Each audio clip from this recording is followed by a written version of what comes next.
ਇਹਨਾਂ ਤਿੰਨ ਲੋਕਾਂ ਤੇ ਕਦੇ ਸ਼ੱਕ ਨਾ ਕਰੋ। ਦੋਸਤੋ, ਇੱਕ ਵਾਰ ਜੰਗਲ 'ਚ ਇੱਕ ਦਰਖਤ ਦੀ ਖੱਡ ਵਿੱਚ ਨਾਗ ਤੇ ਨਾਗਣ ਦਾ ਜੋੜਾ ਰਿਹਾ ਕਰਦਾ ਸੀ। ਇੱਕ ਦਿਨ ਨਾਗਿਨ ਆਪਣੇ ਨਾਗ ਨੂੰ ਕਹਿੰਦੀ ਹੈ ਕਿ ਮਨੁੱਖ ਨੂੰ ਕਿੰਨਾ ਲੋਕਾਂ ਤੇ ਕਦੇ ਸ਼ੱਕ ਨਹੀਂ ਕਰਨਾ ਚਾਹੀਦਾ, ਚਾਹੇ ਉਹ ਕਿੰਨਾ ਵੀ ਬੁਰਾ ਵਿਵਹਾਰ ਕਿਉਂ ਨਾ ਕਰਨ।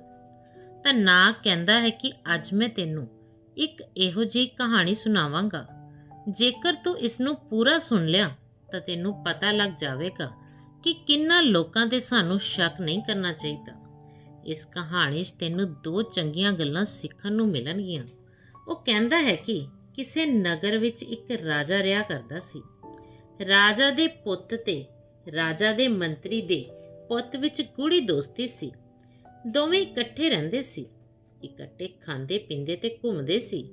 ਇੱਕ ਦਿਨ ਦੀ ਗੱਲ ਹੈ, ਦੋਵੇਂ ਦੋਸਤ ਕਿਤੇ ਘੁੰਮਣ ਜਾਣ ਦਾ ਫੈਸਲਾ ਕਰਦੇ ਹਨ। ਰਾਜਾ ਦਾ ਬੇਟਾ, ਜਿਸ ਨੂੰ ਧਨ ਦੌਲਤ ਦੀ ਕੋਈ ਕਮੀ ਨਹੀਂ ਸੀ, ਨੇ ਆਪਣੇ ਖਰਚ ਲਈ ਕੁਝ ਧਨ ਆਪਣੇ ਨਾਲ ਰੱਖ ਲਿਆ ਤੇ ਘੁੰਮਣ ਲਈ ਚੱਲ ਪਏ। ਦੋਵੇਂ ਗੱਲਬਾਤ ਕਰਦੇ ਹੋਏ ਜਾ ਰਹੇ ਸੀ। ਚਲਦੇ ਚਲਦੇ ਇੱਕ ਤਲਾਬ ਕੋਲ ਪਹੁੰਚਦੇ ਹਨ ਤੇ ਉੱਥੇ ਉਹਨਾਂ ਨੂੰ ਸ਼ਾਮ ਹੋ ਜਾਂਦੀ ਹੈ। ਨੇੜੇ ਤੇੜੇ ਕੋਈ ਵੀ ਪਿੰਡ ਜਾਂ ਬਸਤੀ ਨਹੀਂ ਸੀ। ਉਹਨਾਂ ਨੇ ਉੱਥੇ ਹੀ ਇੱਕ ਰਾਤ ਬਿਤਾਉਣ ਦਾ ਫੈਸਲਾ ਕੀਤਾ। ਆਪਣੇ ਆਪਣੇ ਘੋੜਿਆਂ ਨੂੰ ਦਰਖਤ ਨਾਲ ਬੰਨ੍ਹ ਕੇ ਉਹ ਦੋਵੇਂ ਇੱਕ ਦਰਖਤ ਦੇ ਟਾਹਣੇ ਤੇ ਚੜ੍ਹ ਕੇ ਬੈਠ ਜਾਂਦੇ ਹਨ। ਸੋਚਿਆ ਕਿ ਇਸੇ ਦਰਖਤ ਤੇ ਬੈਠ ਕੇ ਰਾਤ ਕੱਟ ਲਵਾਂਗੇ। ਜਿਵੇਂ ਜਿਵੇਂ ਹਨੇਰਾ ਹੁੰਦਾ ਗਿਆ, ਜੰਗਲ 'ਚ ਕਈ ਤਰ੍ਹਾਂ ਦੇ ਜਾਨਵਰਾਂ ਦੀਆਂ ਆਵਾਜ਼ਾਂ ਸੁਣਾਈ ਦੇਣ ਲੱਗੀਆਂ। ਜੰਗਲ 'ਚ ਉਹਨਾਂ ਨੇ ਇੱਕ ਬੜੀ ਹੀ ਹੈਰਾਨ ਕਰ ਦੇਣ ਵਾਲੀ ਘਟਨਾ ਦੇਖੀ। ਉਸ ਘਟਨਾ ਨੂੰ ਦੇਖ ਕੇ ਦੋਵੇਂ ਘਬਰਾ ਗਏ। ਉਹਨਾਂ ਨੇ ਦੇਖਿਆ ਕਿ ਤਲਾਬ ਦੇ ਵਿਚਕਾਰ ਪਾਣੀ 'ਚ ਬਹੁਤ ਜ਼ੋਰ ਦੀ ਹਲਚਲ ਹੋ ਰਹੀ ਹੈ ਤੇ ਸਾਂ-ਸਾਂ ਦੀ ਆਵਾਜ਼ ਸੁਣਾਈ ਦੇ ਰਹੀ ਹੈ। ਦੋਵਾਂ ਦਾ ਧਿਆਨ ਉਸ ਆਵਾਜ਼ ਵੱਲ ਚਲਾ ਜਾਂਦਾ ਹੈ। ਥੋੜੀ ਹੀ ਦੇਰ 'ਚ ਉਹਨਾਂ ਨੇ ਦੇਖਿਆ ਕਿ ਇੱਕ ਬਹੁਤ ਹੀ ਵੱਡਾ ਸੱਪ ਆਪਣਾ ਫਣ ਫੈਲਾਈ ਪਾਣੀ ਤੋਂ ਬਾਹਰ ਨਿਕਲਦਾ ਹੈ ਤੇ ਉਸ ਦਰਖਤ ਤੇ ਹੇਠਾਂ ਆ ਕੇ ਰੁਕ ਜਾਂਦਾ ਹੈ। ਉਸ ਦੇ ਫਣ ਤੇ ਇੱਕ ਬਹੁਤ ਹੀ ਸੋਹਣੀ ਅਦਭੁਤ ਮਣੀ ਰੱਖੀ ਹੋਈ ਸੀ। ਮਣੀ ਦਾ ਪ੍ਰਕਾਸ਼ ਚਾਰੇ ਪਾਸੇ ਫੈਲ ਰਿਹਾ ਸੀ। ਥੋੜੀ ਦੇਰ ਬਾਅਦ ਉਸ ਮਣੀਧਾਰੀ ਸੱਪ ਨੇ ਇੱਕ ਮਿੱਟੀ ਦੇ ਟੀਲੇ ਤੇ ਮਣੀ ਨੂੰ ਰੱਖ ਦਿੱਤਾ ਤੇ ਉਸ ਦੇ ਪ੍ਰਕਾਸ਼ ਵਿੱਚ ਇੱਧਰ ਉੱਧਰ ਆਪਣਾ ਭੋਜਨ ਲੱਭਣ ਲੱਗਿਆ। ਜਿਸ ਦਰਖਤ ਤੇ ਉਹ ਦੋਵੇਂ ਬੈਠੇ ਸੀ, ਉੱਥੇ ਹੀ ਉਹਨਾਂ ਨੇ ਆਪਣੇ ਘੋੜਿਆਂ ਨੂੰ ਬੰਨ੍ਹਿਆ ਹੋਇਆ ਸੀ। ਸੱਪ ਨੂੰ ਦੇਖ ਕੇ ਘੋੜੇ ਹਲਚਲ ਕਰਨ ਲੱਗਦੇ ਹਨ ਤੇ ਸੱਪ ਚੌਕਸ ਹੋ ਜਾਂਦਾ ਹੈ। ਸੱਪ ਨੇ ਉਹਨਾਂ ਦੋਵਾਂ ਘੋੜਿਆਂ ਨੂੰ ਡਸ ਲਿਆ ਸੀ। ਹੁਣ ਰਾਜਾ ਦਾ ਪੁੱਤ ਤੇ ਮੰਤਰੀ ਦਾ ਪੁੱਤ ਸੋਚ ਰਹੇ ਸੀ ਕਿ ਹੁਣ ਇਹ ਸੱਪ ਸਾਨੂੰ ਵੀ ਡੰਗ ਲਵੇਗਾ, ਕਿਉਂਕਿ ਇਹ ਸਾਡੇ ਘੋੜਿਆਂ ਨੂੰ ਤਾਂ ਡੰਗ ਹੀ ਚੁੱਕਿਆ ਹੈ। ਉਹ ਦੋਨੋਂ ਦਰਖਤ ਤੇ ਬੈਠੇ ਡਰ ਰਹੇ ਸੀ। ਤਾਂ ਫਿਰ ਉਹ ਦੇਖਦੇ ਹਨ ਕਿ ਉਹ ਸੱਪ ਭੋਜਨ ਦੀ ਤਲਾਸ਼ ਵਿੱਚ ਮਣੀ ਨੂੰ ਉੱਥੇ ਹੀ ਰੱਖ ਕੇ ਕੁਝ ਦੂਰ ਨਿਕਲ ਜਾਂਦਾ ਹੈ। ਮਣੀ ਉਸ ਦਰਖਤ ਤੇ ਹੇਠਾਂ ਰੱਖੀ ਹੁੰਦੀ ਹੈ।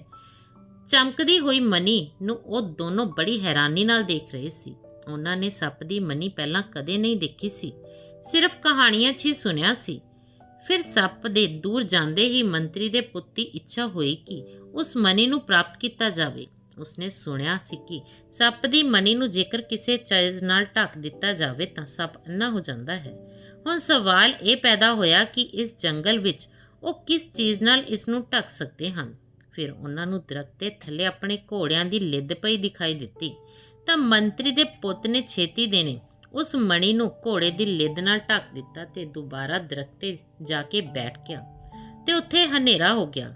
ਥੋੜੀ ਦੇਰ ਬਾਅਦ ਜਦੋਂ ਸੱਪ ਵਾਪਸ ਆਇਆ ਤਾਂ ਆਪਣੀ ਮਣੀ ਨੂੰ ਲੱਭਣ ਲੱਗਿਆ। ਮਣੀ ਉਸਨੂੰ ਕਿਤੇ ਵੀ ਦਿਖਾਈ ਨਹੀਂ ਦੇ ਰਹੀ ਸੀ। ਜਦੋਂ ਸੱਪ ਨੂੰ ਮਣੀ ਨਾ ਮਿਲੀ ਤਾਂ ਉਹ ਗੁੱਸੇ 'ਚ ਫਣ ਫੈਲਾਉਣ ਲੱਗਿਆ।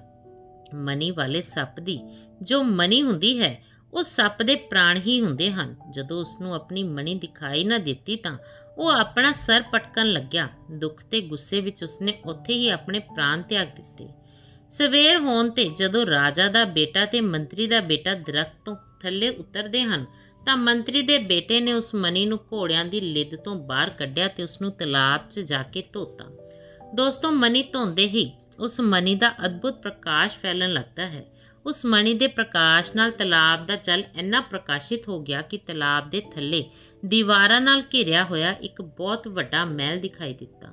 ਮੰਤਰੀ ਦੇ ਪੁੱਤ ਨੇ ਰਾਜਾ ਦੇ ਬੇਟੇ ਨੂੰ ਕਿਹਾ, ਚੱਲ ਦੋਸਤ, ਇਸ ਮਹਿਲ ਵਿੱਚ ਚੱਲਦੇ ਹਾਂ, ਜ਼ਰੂਰ ਇਹ ਕਿਸੇ ਰਾਜਾ ਦਾ ਮਹਿਲ ਹੋਵੇਗਾ। ਫਿਰ ਰਾਜਾ ਦੇ ਪੁੱਤ ਨੇ ਡਰਦੇ ਹੋਏ ਕਿਹਾ, ਜੇਕਰ ਉੱਥੇ ਕੋਈ ਦਾਨਵ ਹੋਇਆ ਤਾਂ ਸਾਨੂੰ ਮਾਰ ਦੇਵੇਗਾ। ਪਰ ਮੰਤਰੀ ਦਾ ਬੇਟਾ ਬੜਾ ਨਿਡਰ ਸੀ। ਉਸਨੇ ਕਿਹਾ, ਨਹੀਂ, ਚੱਲਦੇ ਹਾਂ, ਜੋ ਹੋਵੇਗਾ ਸੋ ਦੇਖਿਆ ਜਾਵੇਗਾ। ਫਿਰ ਦੋਵਾਂ ਨੇ ਤਲਾਬ ਵਿੱਚ ਡੁਬਕੀ ਲਗਾਈ ਤੇ ਉਹ ਤਲਾਬ ਦੇ ਅੰਦਰ ਬਣੇ ਮਹਿਲ ਵਿੱਚ ਪਹੁੰਚ ਗਏ। ਸੱਪ ਦੀ ਮਣੀ ਤਾਂ ਉਹਨਾਂ ਦੇ ਹੱਥ ਵਿੱਚ ਹੀ ਸੀ। ਉਹ ਮਣੀ ਉਹਨਾਂ ਨੂੰ ਅੱਗੇ ਦਾ ਰਸਤਾ ਦੱਸਦੀ ਹੋਈ ਅੰਦਰ ਲੈ ਗਈ। ਅੰਦਰ ਜਾ ਕੇ ਉਹਨਾਂ ਨੇ ਦੇਖਿਆ ਕਿ ਬਹੁਤ ਹੀ ਵੱਡਾ ਮਹਿਲ ਹੈ, ਜਿਸ ਨੂੰ ਦੇਖ ਕੇ ਦੋਵੇਂ ਹੈਰਾਨ ਰਹਿ ਗਏ। ਉਸ ਮਹਿਲ ਦੇ ਦਰਵਾਜ਼ੇ ਖੁੱਲੇ ਹੋਏ ਸੀ। ਦੋਵੇਂ ਮਹਿਲ ਦੇ ਅੰਦਰ ਗਏ, ਪਰ ਉਹਨਾਂ ਨੂੰ ਉੱਥੇ ਕੋਈ ਵੀ ਦਿਖਾਈ ਨਾ ਦਿੱਤਾ। ਮਹਿਲ ਦੇ ਚਾਰੇ ਪਾਸੇ ਬਗੀਚਾ ਸੀ ਤੇ ਬਗੀਚੇ ਵਿੱਚ ਕਈ ਤਰ੍ਹਾਂ ਦੇ ਫੁੱਲ ਖਿੜੇ ਹੋਏ ਸੀ। ਮਹਿਲ ਦੀਆਂ ਦੀਵਾਰਾਂ ਸੋਨੇ ਦੀਆਂ ਸਨ ਤੇ ਉਸ ਵਿੱਚ ਹੀਰੇ ਜੜੇ ਹੋਏ ਸੀ, ਪਰ ਉੱਥੇ ਕੋਈ ਵੀ ਆਦਮੀ ਨਹੀਂ ਦਿਖਾਈ ਦੇ ਰਿਹਾ ਸੀ। ਇਸ ਤਰ੍ਹਾਂ ਲੱਗ ਰਿਹਾ ਸੀ ਕਿ ਸਾਰੇ ਮਹਿਲ ਨੂੰ ਛੱਡ ਕੇ ਕਿਤੇ ਚਲੇ ਗਏ ਹੋਣ। ਫਿਰ ਘੁੰਮਦੇ ਘੁੰਮਦੇ ਉਹ ਦੋਵੇਂ ਇੱਕ ਕਮਰੇ ਵਿੱਚ ਪਹੁੰਚ ਜਾਂਦੇ ਹਨ।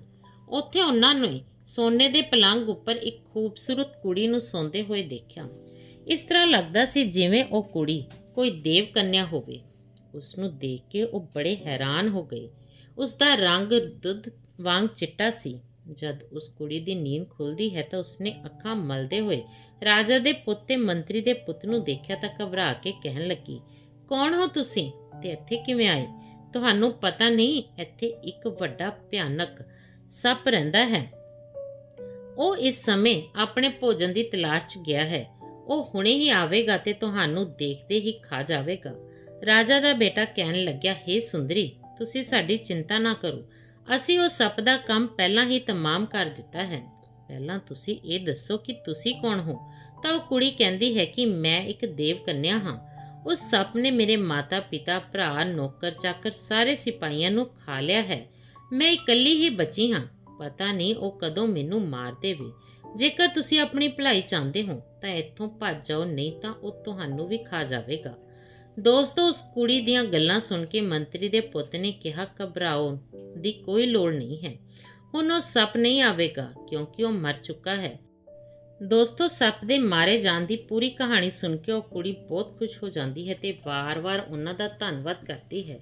ਉਹ ਕੁੜੀ ਹੱਥ ਜੋੜ ਕੇ ਕਹਿਣ ਲੱਗੀ, ਤੁਸੀਂ ਮੈਨੂੰ ਸੱਪ ਤੋਂ ਬਚਾਇਆ ਹੈ। ਕਿਰਪਾ ਕਰਕੇ ਹੁਣ ਮੈਨੂੰ ਇਸ ਮਹਿਲ ਵਿੱਚ ਇਕੱਲੇ ਛੱਡ ਕੇ ਨਾ ਜਾਣਾ। ਫਿਰ ਦੋਵਾਂ ਨੇ ਉਸ ਨੂੰ ਕਿਹਾ ਕਿ ਉਹ ਉਸ ਨੂੰ ਛੱਡ ਕੇ ਕਿਤੇ ਨਹੀਂ ਜਾਣਗੇ। ਇਸ ਤਰ੍ਹਾਂ ਦੋਵੇਂ ਦੋਸਤ ਉਸ ਮਹਿਲ 'ਚ ਰਹਿਣ ਲੱਗਦੇ ਹਨ ਤੇ ਹੌਲੀ-ਹੌਲੀ ਉਹ ਦੇਵ ਕੰਨਿਆ ਉਸ ਰਾਜਕੁਮਾਰ ਨੂੰ ਪਿਆਰ ਕਰਨ ਲੱਗਦੀ ਹੈ। ਰਾਜਕੁਮਾਰ ਵੀ ਉਸ ਨੂੰ ਪਾ ਕੇ ਆਪਣੇ ਆਪ ਨੂੰ ਬੜਾ ਖੁਸ਼ਨਸੀਬ ਸਮਝਦਾ ਹੈ, ਕਿਉਂਕਿ ਉਹ ਕੁੜੀ ਦੇਖਣ ਵਿੱਚ ਜਿੰਨੀ ਸੋਹਣੀ ਸੀ, ਓਨਾ ਹੀ ਉਸ ਦਾ ਸੁਭਾਅ ਵੀ ਚੰਗਾ ਸੀ। ਕੁਝ ਦਿਨਾਂ ਬਾਅਦ ਰਾਜਾ ਦੇ ਬੇਟੇ ਨੇ ਉਸ ਰਾਜਕੁਮਾਰੀ ਨਾਲ ਵਿਆਹ ਕਰ ਲਿਆ। ਹੌਲੀ-ਹੌਲੀ ਸਮਾਂ ਬੀਤਦਾ ਗਿਆ। ਇੱਕ ਦਿਨ ਮੰਤਰੀ ਦੇ ਬੇਟੇ ਨੇ ਆਪਣੇ ਦੋਸਤ ਨੂੰ ਕਿਹਾ, ਦੋਸਤ, ਸਾਨੂੰ ਘਰੋਂ ਆਏ ਬਹੁਤ ਦਿਨ ਹੋ ਗਏ। ਮੈਨੂੰ ਆਪਣੇ ਘਰ ਵਾਲਿਆਂ ਨਾਲ ਮਿਲਣ ਦੀ ਇੱਛਾ ਹੋ ਰਹੀ ਹੈ। ਸਾਡੇ ਮਾਤਾ ਪਿਤਾ ਵੀ ਸਾਡੇ ਬਾਰੇ ਸੋਚ ਕੇ ਬਹੁਤ ਪਰੇਸ਼ਾਨ ਹੁੰਦੇ ਹੋਣਗੇ। ਰਾਜਾ ਦੇ ਬੇਟੇ ਨੇ ਕਿਹਾ, ਦੋਸਤ, ਅਸੀਂ ਇਸ ਦੇਵ ਕੰਨਿਆ ਨੂੰ ਵਚਨ ਦਿੱਤਾ ਹੈ ਕਿ ਅਸੀਂ ਇਸ ਨੂੰ ਇਕੱਲਾ ਛੱਡ ਕੇ ਨਹੀਂ ਜਾਵਾਂਗੇ। ਹੁਣ ਤਾਂ ਇਹ ਮੇਰੀ ਪਤਨੀ ਬਣ ਚੁੱਕੀ ਹੈ। ਮੈਨੂੰ ਲੱਗਦਾ ਹੈ ਕਿ ਸਾਨੂੰ ਆਪਣੇ ਸ਼ਹਿਰ ਠਾਠ-ਬਾਠ ਨਾਲ ਵਾਪਸ ਜਾਣਾ ਚਾਹੀਦਾ ਹੈ। ਫਿਰ ਮੰਤਰੀ ਦੇ ਪੁੱਤ ਨੇ ਕਿਹਾ, ਦੋਸਤ, ਚਿੰਤਾ ਨਾ ਕਰ। ਮੈਂ ਪਹਿਲਾਂ ਤੁਹਾਡੇ ਪਿਤਾ ਰਾਜਾ ਦੇ ਕੋਲ ਜਾਵਾਂਗਾ ਤੇ ਉਹਨਾਂ ਨੂੰ ਸਭ ਕੁਝ ਦੱਸ ਦੇਵਾਂਗਾ। ਫਿਰ ਹਾਥੀ ਘੋੜੇ ਪ੍ਰਜਾ ਦੇ ਨਾਲ ਅਸੀਂ ਇੱਥੇ ਆਵਾਂਗੇ ਤੇ ਤੁਹਾਨੂੰ ਦੋਵਾਂ ਨੂੰ ਰਾਜਸੀ ਠਾਠ-ਬਾਠ ਦੇ ਨਾਲ ਇੱਥੋਂ ਲੈ ਕੇ ਜਾਵਾਂਗੇ। ਦੋਸਤੋ, ਮੰਤਰੀ ਦੇ ਪੁੱਤ ਦੀ ਗੱਲ ਸੁਣ ਕੇ ਰਾਜਾ ਦਾ ਪੁੱਤ ਸਹਿਮਤ ਹੋ ਗਿਆ। ਦੋਵਾਂ ਨੇ ਇੱਕ ਦਿਨ ਫੈਸਲਾ ਕੀਤਾ ਕਿ ਉਸ ਦਿਨ ਅਸੀਂ ਤੁਹਾਨੂੰ ਲੈਣ ਆਵਾਂਗੇ। ਦੋਸਤੋ, ਤਲਾਬ ਦੇ ਉੱਪਰ ਆਉਣ ਲਈ ਉਸੇ ਸੱਪ ਦੀ ਮਣੀ ਦੀ ਲੋੜ ਪੈਂਦੀ ਸੀ। ਬਿਨਾਂ ਮਣੀ ਦੀ ਮਦਦ ਦੇ ਉਹ ਉੱਪਰ ਨਹੀਂ ਆ ਸਕਦੇ ਸੀ। ਦੋਨਾਂ ਨੇ ਤੈਅ ਕੀਤਾ ਕਿ ਮਣੀ ਲੈ ਕੇ ਦੋਨੋਂ ਉੱਪਰ ਜਾਵਾਂਗੇ। ਫਿਰ ਰਾਜਾ ਦਾ ਪੁੱਤ ਮਣੀ ਦੇ ਨਾਲ ਵਾਪਸ ਆ ਜਾਵੇਗਾ ਤੇ ਮੰਤਰੀ ਦਾ ਪੁੱਤ ਆਪਣੇ ਦੇਸ਼ ਚਲਾ ਜਾਵੇਗਾ। ਇਹ ਯੋਜਨਾ ਬਣਾ ਕੇ ਰਾਜਕੁਮਾਰ ਆਪਣੇ ਮੰਤਰੀ ਦੇ ਬੇਟੇ ਨੂੰ ਜਲ ਦੇ ਉੱਪਰ ਛੱਡਣ ਜਾਂਦਾ ਹੈ। ਮੰਤਰੀ ਦਾ ਪੁੱਤ ਆਪਣੇ ਵਾਪਸ ਆਉਣ ਦੀ ਤਰੀਕ ਦੱਸ ਕੇ ਉੱਥੋਂ ਰਵਾਨਾ ਹੋ ਜਾਂਦਾ ਹੈ ਤੇ ਰਾਜਾ ਦਾ ਪੁੱਤ ਉਸ ਮਣੀ ਨੂੰ ਲੈ ਕੇ ਆਪਣੀ ਪਤਨੀ ਦੇ ਕੋਲ ਪਾਣੀ ਦੇ ਅੰਦਰ ਚਲਾ ਜਾਂਦਾ ਹੈ। ਦੋਸਤੋ, ਇੱਧਰ ਮੰਤਰੀ ਦਾ ਬੇਟਾ ਕਈ ਰਸਤਿਆਂ ਨੂੰ ਤੈਅ ਕਰਦਾ ਹੋਇਆ ਆਪਣੇ ਨਗਰ ਪਹੁੰਚਦਾ ਹੈ। ਉਹ ਰਸਤੇ ਤੋਂ ਜਾਣੂ ਨਹੀਂ ਸੀ, ਜਿਸ ਕਰਕੇ ਉਸ ਨੂੰ ਆਪਣੇ ਦੇਸ਼ ਪਹੁੰਚਣ ਲਈ ਕਾਫੀ ਸਮਾਂ ਲੱਗ ਗਿਆ। ਇਸ ਲਈ ਉਸ ਨੂੰ ਪੂਰੀ ਤਿਆਰੀ ਦੇ ਨਾਲ ਵਾਪਸ ਆਉਣ 'ਚ ਵੀ ਦੇਰੀ ਹੋ ਗਈ। ਉੱਧਰ ਰਾਜਾ ਦਾ ਪੁੱਤ ਉਸ ਮਹਿਲ 'ਚ ਮੰਤਰੀ ਦੇ ਪੁੱਤ ਦੇ ਵਾਪਸ ਆਉਣ ਦਾ ਇੰਤਜ਼ਾਰ ਕਰਨ ਲੱਗਦਾ ਹੈ। ਇੱਕ ਦਿਨ ਰਾਜਾ ਦਾ ਪੁੱਤਰ ਦੁਪਹਿਰ ਦਾ ਭੋਜਨ ਕਰਨ ਤੋਂ ਬਾਅਦ ਸੋ ਰਿਹਾ ਸੀ ਤਾਂ ਉਸ ਕੁੜੀ ਦੀ ਨਜ਼ਰ ਉਸ ਮਣੀ ਤੇ ਪਈ ਤਾਂ ਉਸਨੇ ਸੋਚਿਆ ਕਿ ਪਾਣੀ ਦੇ ਬਾਹਰ ਦੀ ਦੁਨੀਆ ਕਿਹੋ ਜਿਹੀ ਹੈ, ਮੈਂ ਕਦੇ ਦੇਖੀ ਨਹੀਂ। ਉਸ ਸਮੇਂ ਰਾਜਕੁਮਾਰ ਸੋ ਰਿਹਾ ਸੀ। ਉਸਨੇ ਸੋਚਿਆ, ਉਦੋਂ ਤੱਕ ਮੈਂ ਮਣੀ ਲੈ ਕੇ ਉੱਪਰ ਜਾਂਦੀ ਹਾਂ ਤੇ ਬਾਹਰ ਦੀ ਦੁਨੀਆ ਦੇਖ ਕੇ ਰਾਜਕੁਮਾਰ ਦੇ ਜਾਗਣ ਤੋਂ ਪਹਿਲਾਂ ਵਾਪਸ ਆ ਜਾਵਾਂਗੀ। ਫਿਰ ਉਸ ਕੁੜੀ ਨੇ ਉਸ ਤਰ੍ਹਾਂ ਹੀ ਕੀਤਾ ਤੇ ਮਣੀ ਨੂੰ ਲੈ ਕੇ ਬਾਹਰ ਆ ਗਈ। ਪਾਣੀ ਦੇ ਬਾਹਰ ਆ ਕੇ ਬਾਹਰ ਦਾ ਵਾਤਾਵਰਣ ਤੇ ਕੁਦਰਤ ਨੂੰ ਦੇਖ ਕੇ ਉਸ ਕੁੜੀ ਨੂੰ ਬਹੁਤ ਖੁਸ਼ੀ ਹੋਈ। ਫਿਰ ਤਲਾਬ ਦੇ ਕਿਨਾਰੇ ਪੌੜੀਆਂ ਤੇ ਬੈਠ ਕੇ ਉਸਨੇ ਇਸ਼ਨਾਨ ਕੀਤਾ। ਫਿਰ ਕੁਝ ਦੇਰ ਤੱਕ ਇੱਧਰ ਉੱਧਰ ਘੁੰਮਦੀ ਰਹੀ। ਉਸ ਤੋਂ ਬਾਅਦ ਆਪਣੇ ਮਹਿਲ 'ਚ ਵਾਪਸ ਜਾਂਦੀ ਹੈ। ਹੁਣ ਤਾਂ ਦੋਸਤੋ ਉਸਦਾ ਹੌਲੀ-ਹੌਲੀ ਹੌਸਲਾ ਵੱਧਦਾ ਗਿਆ ਤੇ ਉਹ ਰੋਜ਼ਾਨਾ ਰਾਜਾ ਦੇ ਪੁੱਤ ਦੇ ਸੌਣ ਤੋਂ ਬਾਅਦ ਪਾਣੀ ਤੋਂ ਬਾਹਰ ਆ ਜਾਂਦੀ ਤੇ ਕੁਝ ਦੇਰ ਇੱਧਰ ਉੱਧਰ ਟਹਿਲਣ ਤੋਂ ਬਾਅਦ ਫਿਰ ਅੰਦਰ ਚਲੀ ਜਾਂਦੀ। ਦੋਸਤੋ ਤਲਾਬ ਇੱਕ ਦੂਜੇ ਰਾਜਾ ਦੇ ਰਾਜ ਪੈਂਦਾ ਸੀ। ਇੱਕ ਦਿਨ ਉਸ ਰਾਜ ਦਾ ਰਾਜਾ ਆਪਣੇ ਪੁੱਤ ਦੇ ਨਾਲ ਸ਼ਿਕਾਰ ਖੇਡਣ ਲਈ ਉੱਥੇ ਆਉਂਦਾ ਹੈ। ਫਿਰ ਉਹਨਾਂ ਦੋਵਾਂ ਨੇ ਤਲਾਬ ਦੇ ਨੇੜੇ ਡੇਰਾ ਜਮਾ ਲਿਆ। ਦੁਪਹਿਰ ਦੇ ਸਮੇਂ ਸਾਰੇ ਖਾਣ ਪੀਣ 'ਚ ਵਿਅਸਤ ਸਨ ਤੇ ਰਾਜਕੁਮਾਰ ਘੁੰਮਦੇ ਘੁੰਮਦੇ ਉਸ ਤਲਾਬ ਦੇ ਕਿਨਾਰੇ ਖੜਾ ਹੋ ਗਿਆ ਤੇ ਤਲਾਬ ਨੂੰ ਬੜੇ ਗੌਰ ਨਾਲ ਦੇਖ ਰਿਹਾ ਸੀ। ਉੱਥੇ ਕੁਝ ਦੂਰੀ ਤੇ ਇੱਕ ਬੁੱਢੀ ਔਰਤ ਕੁਝ ਲੱਕੜਾਂ ਚੁੱਕ ਰਹੀ ਸੀ ਤੇ ਉਧਰ ਉਹ ਕੁੜੀ ਵੀ ਰੋਜ਼ ਦੀ ਤਰ੍ਹਾਂ ਮਣੀ ਲੈ ਕੇ ਤਲਾਬ ਦੇ ਕਿਨਾਰੇ ਪੌੜੀਆਂ ਤੇ ਆ ਕੇ ਬੈਠ ਜਾਂਦੀ ਹੈ। ਤੇ ਜਦੋਂ ਅਚਾਨਕ ਉਸ ਕੁੜੀ ਦੀ ਨਜ਼ਰ ਉਸ ਰਾਜਕੁਮਾਰ ਤੇ ਉਸ ਬੁੱਢੀ ਔਰਤ ਤੇ ਪਈ ਤਾਂ ਉਹ ਘਬਰਾ ਗਈ ਤੇ ਤਲਾਬ 'ਚ ਡੁਬਕੀ ਲਗਾ ਕੇ ਆਪਣੇ ਮਹਿਲ 'ਚ ਪਹੁੰਚ ਕੇ ਸੁੱਖ ਦਾ ਸਾਹ ਲਿਆ। ਇੱਧਰ ਉਹ ਰਾਜਕੁਮਾਰ ਉਸ ਕੁੜੀ ਦੀ ਸੁੰਦਰਤਾ ਤੇ ਇੰਨਾ ਮੋਹਿਤ ਹੋ ਗਿਆ ਕਿ ਉਸਦਾ ਰੂਪ ਉਸਦੇ ਮਨ 'ਚੋਂ ਨਹੀਂ ਨਿਕਲ ਰਿਹਾ ਸੀ, ਕਿਉਂਕਿ ਇਹੋ ਜਿਹੀ ਸੋਹਣੀ ਕੁੜੀ ਰਾਜਕੁਮਾਰ ਨੇ ਪਹਿਲਾਂ ਕਦੇ ਨਹੀਂ ਦੇਖੀ ਸੀ। ਇੱਕ ਝਲਕ ਦਿਖਾ ਕੇ ਜਦੋਂ ਉਹ ਕੁੜੀ ਅਦ੍ਰਿਸ਼ ਹੋ ਗਈ ਤਾਂ ਰਾਜਾ ਦਾ ਪੁੱਤ ਉੱਥੇ ਹੀ ਸੁੰਨ ਹੋ ਗਿਆ ਤੇ ਉਸਦੇ ਰੂਪ 'ਚ ਪਾਗਲ ਹੋ ਗਿਆ ਤੇ ਸੋਚਣ ਲੱਗਿਆ ਕਿ ਕਿੰਨਾ ਚੰਗਾ ਹੋਵੇਗਾ ਜੇਕਰ ਉਹ ਕੁੜੀ ਇੱਕ ਵਾਰ ਫਿਰ ਦਿਖ ਜਾਵੇ। ਪਰ ਉਸਦੀ ਇਹ ਕਾਮਨਾ ਪੂਰੀ ਹੋਣ ਵਾਲੀ ਨਹੀਂ ਸੀ। ਉਹ ਪਾਗਲ ਜਿਹਾ ਹੋ ਗਿਆ ਤੇ ਵਾਰ-ਵਾਰ ਇੱਕ ਹੀ ਗੱਲ ਕਹਿ ਰਿਹਾ ਸੀ ਕਿ ਉਸ ਤੋਂ ਬਿਨਾਂ ਜ਼ਿੰਦਗੀ 'ਚ ਕੁਝ ਨਹੀਂ ਹੈ। ਉਸ ਦੀਆਂ ਗੱਲਾਂ ਨੂੰ ਸੁਣ ਕੇ ਕੋਈ ਵੀ ਉਸਦੀ ਗੱਲ ਨੂੰ ਸਮਝ ਨਹੀਂ ਪਾ ਰਿਹਾ ਸੀ। ਹੁਣ ਰਾਜਾ ਆਪਣੇ ਸਿਪਾਹੀਆਂ ਦੇ ਨਾਲ ਜਦੋਂ ਵਾਪਸ ਜਾਣ ਲੱਗਿਆ ਤਾਂ ਰਾਜਾ ਦਾ ਪੁੱਤ ਉੱਥੋਂ ਵਾਪਸ ਨਹੀਂ ਜਾਣਾ ਚਾਹੁੰਦਾ ਸੀ। ਬੜੀ ਮੁਸ਼ਕਿਲ ਨਾਲ ਜਿਵੇਂ ਤਿਵੇਂ ਕਰਕੇ ਉਸ ਨੂੰ ਰਾਜ ਮਹਿਲ ਲਿਜਾਇਆ ਗਿਆ। ਰਾਜ ਮਹਿਲ ਪਹੁੰਚ ਕੇ ਰਾਜਾ ਨੇ ਰਾਜ ਵੈਦ ਨੂੰ ਬੁਲਾਇਆ ਤੇ ਆਪਣੇ ਬੇਟੇ ਦਾ ਇਲਾਜ ਕਰਵਾਇਆ, ਪਰ ਉਸ ਇਲਾਜ ਦਾ ਕੋਈ ਫਾਇਦਾ ਨਾ ਹੋਇਆ। ਰਾਜਾ ਦਾ ਬੇਟਾ ਸਿਰਫ ਇੱਕ ਹੀ ਰੱਟ ਲਗਾਏ ਹੋਏ ਸੀ ਕਿ ਉਸ ਤੋਂ ਬਿਨਾਂ ਜ਼ਿੰਦਗੀ 'ਚ ਕੁਝ ਨਹੀਂ। ਆਪਣੇ ਪੁੱਤ ਦੀ ਇਹ ਹਾਲਤ ਦੇਖ ਕੇ ਰਾਜਾ ਬਹੁਤ ਪਰੇਸ਼ਾਨ ਸੀ। ਫਿਰ ਰਾਜਾ ਨੇ ਐਲਾਨ ਕਰਵਾਇਆ ਕਿ ਜੋ ਕੋਈ ਵੀ ਰਾਜਾ ਦੇ ਪੁੱਤ ਨੂੰ ਠੀਕ ਕਰ ਦੇਵੇਗਾ ਉਸ ਦੇ ਬੇਟੇ ਦਾ ਵਿਆਹ ਰਾਜਾ ਦੀ ਧੀ ਨਾਲ ਕਰਵਾ ਦਿੱਤਾ ਜਾਵੇਗਾ ਤੇ ਅੱਧਾ ਰਾਜ ਵੀ ਉਸ ਨੂੰ ਦਿੱਤਾ ਜਾਵੇਗਾ। ਐਲਾਨ ਤੋਂ ਬਾਅਦ ਕੋਈ ਇਹੋ ਜਿਹਾ ਵਿਅਕਤੀ ਰਾਜਾ ਦੇ ਸਾਹਮਣੇ ਨਾ ਆਇਆ ਜੋ ਉਸ ਰਾਜਾ ਦੇ ਬੇਟੇ ਨੂੰ ਠੀਕ ਕਰ ਸਕਦਾ ਹੋਵੇ। ਇਹ ਦੇਖ ਕੇ ਰਾਜਾ ਨਿਰਾਸ਼ ਹੋ ਜਾਂਦਾ ਹੈ। ਦੋਸਤੋ ਇੱਕ ਦਿਨ ਉਸ ਤਲਾਬ ਦੇ ਨੇੜੇ ਜੋ ਬੁੱਢੀ ਔਰਤ ਲੱਕੜਾਂ ਚੁਗ ਰਹੀ ਸੀ, ਉਹ ਇਹ ਗੱਲ ਜਾਣਦੀ ਸੀ ਕਿ ਰਾਜਕੁਮਾਰ ਕਿਸ ਤਰ੍ਹਾਂ ਪਾਗਲ ਹੋਇਆ ਹੈ। ਫਿਰ ਇੱਕ ਦਿਨ ਉਸ ਬੁੱਢੀ ਔਰਤ ਨੇ ਆ ਕੇ ਮਹਾਰਾਜ ਨੂੰ ਕਿਹਾ, ਮੈਂ ਤੁਹਾਡੇ ਪੁੱਤ ਨੂੰ ਠੀਕ ਕਰ ਸਕਦੀ ਹਾਂ। ਰਾਜਾ ਨੇ ਬੜੀ ਹੈਰਾਨੀ ਨਾਲ ਪੁੱਛਿਆ, ਤੁਸੀਂ ਕੌਣ ਹੋ ਤੇ ਤੁਸੀਂ ਕਿਵੇਂ ਠੀਕ ਕਰ ਸਕਦੇ ਹੋ, ਜਦਕਿ ਵੱਡੇ ਵੱਡੇ ਵੈਦ ਵੀ ਇਸ ਦਾ ਇਲਾਜ ਕਰਕੇ ਥੱਕ ਗਏ।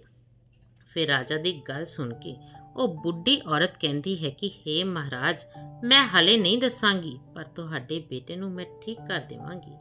ਪਹਿਲਾਂ ਉਸ ਨੂੰ ਠੀਕ ਕਰਾਂਗੀ, ਉਸ ਤੋਂ ਬਾਅਦ ਮੈਂ ਦੱਸਾਂਗੀ। ਰਾਜਾ ਬੋਲਿਆ, ਹੇ ਬੁੱਢੀ ਮਾਂ, ਮੇਰੇ ਪੁੱਤ ਨੂੰ ਠੀਕ ਹੋਣ ਵਿੱਚ ਕਿੰਨਾ ਸਮਾਂ ਲੱਗੇਗਾ? ਤਾਂ ਬੁੱਢੀ ਕਹਿੰਦੀ ਹੈ, ਮਹਾਰਾਜ, ਮੈਂ ਤੁਹਾਨੂੰ ਇਹ ਨਹੀਂ ਦੱਸ ਸਕਦੀ, ਪਰ ਇੰਨਾ ਜਾਣ ਲਓ, ਜੇਕਰ ਤੁਸੀਂ ਮੇਰੀ ਮਦਦ ਕੀਤੀ ਤਾਂ ਮੈਂ ਤੁਹਾਡੇ ਪੁੱਤ ਨੂੰ ਛੇਤੀ ਠੀਕ ਕਰ ਦੇਵਾਂਗੀ। ਰਾਜਾ ਨੇ ਕਿਹਾ, ਠੀਕ ਹੈ, ਅਸੀਂ ਤੇਰਾ ਪੂਰਾ ਸਹਿਯੋਗ ਕਰਾਂਗੇ, ਜੋ ਤੂੰ ਕਹੇਂਗੀ ਅਸੀਂ ਉਹ ਦੇਣ ਨੂੰ ਤਿਆਰ ਹਾਂ। ਉਹ ਬੁੱਢੀ ਔਰਤ ਰਾਜਾ ਨੂੰ ਕਹਿੰਦੀ ਹੈ, ਮਹਾਰਾਜ, ਜਿਸ ਤਲਾਬ ਦੇ ਕਿਨਾਰੇ ਤੁਹਾਡਾ ਪੁੱਤ ਪਾਗਲ ਹੋਇਆ ਸੀ, ਉੱਥੇ ਮੇਰੇ ਲਈ ਝੌਂਪੜੀ ਬਣਵਾ ਦਿਓ ਤੇ ਝੌਂਪੜੀ ਤੋਂ 100 ਕਦਮ ਦੂਰ ਤੁਹਾਡੇ ਕੁਝ ਸਿਪਾਹੀ ਛੁਪ ਕੇ ਰਹਿਣਗੇ ਤੇ ਮੇਰੇ ਆਦੇਸ਼ ਦਾ ਪਾਲਨ ਕਰਨ। ਦੋਸਤੋ ਰਾਜਾ ਨੇ ਉਸ ਬੁੱਢੀ ਔਰਤ ਦੀ ਗੱਲ ਮੰਨ ਕੇ ਆਪਣੇ ਸਿਪਾਹੀਆਂ ਨੂੰ ਆਦੇਸ਼ ਦਿੱਤਾ ਕਿ ਉਸ ਬੁੱਢੀ ਦੇ ਆਦੇਸ਼ ਦੇ ਅਨੁਸਾਰ ਕੰਮ ਕਰਨ। ਫਿਰ ਬੁੱਢੀ ਔਰਤ ਕਹਿਣ ਲੱਗੀ, ਪਰ ਮਹਾਰਾਜ, ਜਦੋਂ ਤੁਹਾਡਾ ਬੇਟਾ ਠੀਕ ਹੋ ਜਾਵੇਗਾ ਤਾਂ ਤੁਸੀਂ ਆਪਣੇ ਵਚਨ ਨੂੰ ਭੁੱਲ ਨਾ ਜਾਇਓ। ਮੈਂ ਤਾਂ ਤੁਹਾਡੀ ਧੀ ਨਾਲ ਵਿਆਹ ਨਹੀਂ ਕਰਾਂਗੀ, ਪਰ ਉਸ ਦੇ ਬਦਲੇ ਤੁਹਾਨੂੰ ਮੇਰੀ ਸ਼ਰਤ ਮੰਨਣੀ ਹੋਵੇਗੀ ਤੇ ਤੁਹਾਡੀ ਧੀ ਦਾ ਵਿਆਹ ਮੇਰੇ ਬੇਟੇ ਗਣਪਤ ਨਾਲ ਹੋਵੇਗਾ। ਉਸ ਬੁੱਢੀ ਔਰਤ ਦਾ ਬੇਟਾ ਗਣਪਤ ਕੁਝ ਪਾਗਲ ਜਿਹਾ ਸੀ ਤੇ ਘਰੋਂ ਭੱਜ ਜਾਂਦਾ ਸੀ। ਉਹ ਹਾਲੇ ਵੀ ਲੰਗੋਟ ਹੀ ਬੰਨਿਆ ਕਰਦਾ ਸੀ ਤੇ ਸਾਰੇ ਸਰੀਰ ਤੇ ਰਾਖ ਮਲਦਾ ਸੀ ਤੇ ਜਦੋਂ ਘਰ ਵਾਪਸ ਆਉਂਦਾ ਸੀ ਤਾਂ ਦਰਵਾਜ਼ੇ ਤੇ ਖੜੀ ਮਾਂ ਦੇ ਸਾਹਮਣੇ ਛਾਲਾਂ ਮਾਰ ਕੇ ਨੱਚਦਾ ਸੀ। ਰਾਜਾ ਦੇ ਆਦੇਸ਼ ਨਾਲ ਤਲਾਬ ਦੇ ਕਿਨਾਰੇ ਝੌਂਪੜੀ ਬਣਵਾ ਦਿੱਤੀ ਗਈ ਤੇ 100 ਕਦਮ ਦੀ ਦੂਰੀ ਤੇ ਸਿਪਾਹੀਆਂ ਦੇ ਰਹਿਣ ਦੀ ਵਿਵਸਥਾ ਕਰ ਦਿੱਤੀ ਗਈ ਤੇ ਉਹਨਾਂ ਨੂੰ ਆਦੇਸ਼ ਦਿੱਤਾ ਕਿ ਜਦ ਤੱਕ ਬੁੱਢੀ ਔਰਤ ਦਾ ਬੁਲਾਵਾ ਨਾ ਆਵੇ ਉਦੋਂ ਤੱਕ ਤਲਾਬ ਦੇ ਕਿਨਾਰੇ ਕਿਸੇ ਨੇ ਨਹੀਂ ਜਾਣਾ।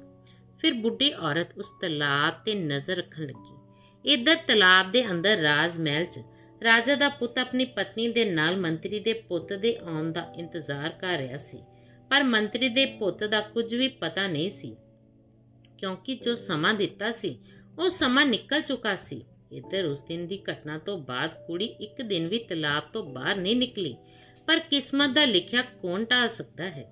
ਇੱਕ ਦਿਨ ਦੁਪਹਿਰ ਦੇ ਭੋਜਨ ਤੋਂ ਬਾਅਦ ਜਦੋਂ ਰਾਜਾ ਦਾ ਪੁੱਤ ਸੌਣ ਲਈ ਗਿਆ ਤਾਂ ਉਹ ਕੁੜੀ ਮਨੀ ਹੱਥ 'ਚ ਲੈ ਕੇ ਉਸ ਤਲਾਬ ਦੇ ਬਾਹਰ ਨਿਕਲੀ ਤੇ ਇੱਧਰ ਉੱਧਰ ਦੇਖਣ ਤੋਂ ਬਾਅਦ ਤਲਾਬ ਦੇ ਕਿਨਾਰੇ ਆ ਕੇ ਬੈਠ ਜਾਂਦੀ ਹੈ। ਉੱਧਰ ਬੁੱਢੀ ਔਰਤ ਇਸੇ ਮੌਕੇ ਦਾ ਫਾਇਦਾ ਉਠਾਉਂਦੀ ਹੈ ਤੇ ਕੁੜੀ ਕੋਲ ਆ ਕੇ ਕਹਿਣ ਲੱਗੀ ਕਿ ਬੇਟੀ ਆ ਮੈਂ ਤੈਨੂੰ ਇਸ਼ਨਾਨ ਕਰਵਾ ਦਿੰਦੀ ਹਾਂ।